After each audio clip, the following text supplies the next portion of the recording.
Hi friends, happy Ugadi. నమస్తే. ఉలవలతో గారెలు చేస్తున్నా నేను. ఇది ఉలవ పిండి, ఇది మొలకలు, ములగాకు. ఈ మూడింటితో ఇప్పుడు గారెలు ఇస్తున్నాం. ఈ ఉలవలు 24 అవర్స్ నానబెట్టాను. దాంట్లో కొద్దిగా బియ్యం పిండి. ఇది మాకు స్పెషల్ అనమాట. ఈరోజు ములగాకు సన్నగా కట్ చేసేసాం. దీన్ని మనం గోధుమ పిండి ఎలా మెత్తగా కలుపుతాం, చాలాసేపు కలపాలి ఆకుకూర వేసేసాక. ఎందుకంటే ఆకుకూర కదా, ఇది కలవాలి కదా. ఆ తర్వాత మొలకలు, దీనిలో వాము, తినే సోడా, సాల్ట్ వేసి బాగా మెత్తగా కలిపేసా కలిపినాక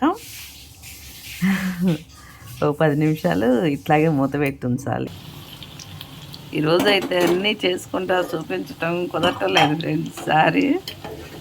ఎందుకంటే చాలా ఐటెంలు చేయాలి. ఇప్పుడు శుభ్రం చేసేసరికి 8-9 అయ్యింది. ములగాకుతో ఉలవలు వడలు ఇవి కొత్త సంవత్సరంలో స్పెషల్గా పెడుతున్నా దేవుళ్ళకి. ఈరోజు చాలా ఐటెం చేద్దాం అనుకుంటున్నా, 5-6.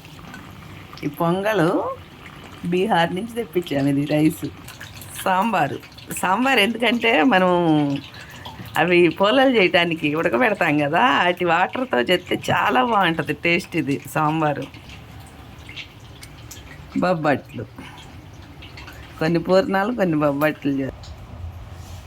ఫస్ట్ అయితే దీపం పెట్టేశాను అమ్మవారికి, చక్కగా చెట్టు పూలు కోసి. ఎందుకంటే వంట లేట్ అయ్యిద్ది కదా, ఇది తొందరగా దీపం పెట్టుకోవాలి ఫ్రెండ్స్. మనం పొద్దున్నే పండగ వచ్చిందంటే దీపం పెట్టి అగరబత్తి వెలిగించి చక్కగా వంటలు తర్వాత చేసినా కానీ నడుస్తుంది. ఈ ఉగాదికి అందరి కష్టాలు పోవాలి, అందరం బాగుండాలి, అందులో మేము ఉండాలి, అందరికి ఆరోగ్యాలు బాగుండాలి ఫ్రెండ్స్. ఇవి స్పెషలే కాదు ఫ్రెండ్స్, ఆరోగ్యానికి మంచిది, ఉలవలు మంచిది, ములగాకు మంచిది. ఇప్పుడు గ్యాస్కి ఇబ్బంది అవుతుంది కనుక ఎలాంటి టైంలో ఏమన్నా ఐటెం చేస్తే అన్నీ ఆలోచించి, ప్రోటీన్ ఉండాలి, రుచి ఉండాలి, ఖర్చు తగ్గాలి, ఆలోచించి చేసుకోండి ఫ్రెండ్స్. నా వీడియోస్కి లైక్ చేయండి. Bye, see you.